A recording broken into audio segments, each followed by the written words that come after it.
From the bustling scenes of Wall Street to quiet analysis on a personal computer, the stock market is a vast universe. But don't be daunted. Today we'll demystify the basics of stock market investing for you. What is the stock market? Imagine a marketplace, but instead of buying vegetables or clothes, people buy and sell pieces of companies, called stocks or shares. When you buy a stock, you own a small fraction of that company. Why invest in stocks? Historically, stocks have provided a higher average return than other investments like bonds or savings accounts.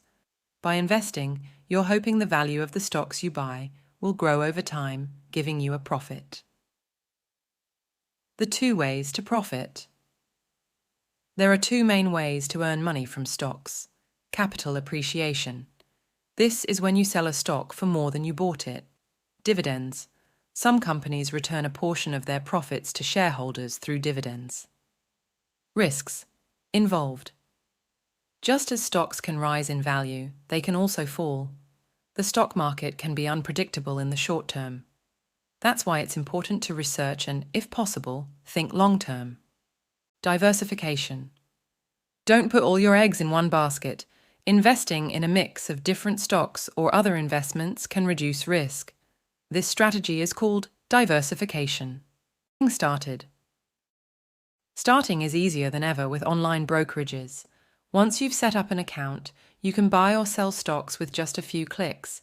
However, always do your research or consider consulting with a financial advisor. Key takeaways. Stock market investing can be a way to grow your wealth, but it comes with risks.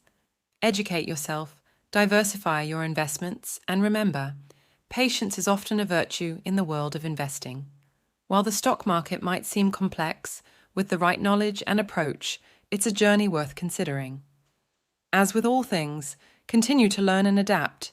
Here's to your investing journey. For more beginner-friendly topics on finance, subscribe to Inca.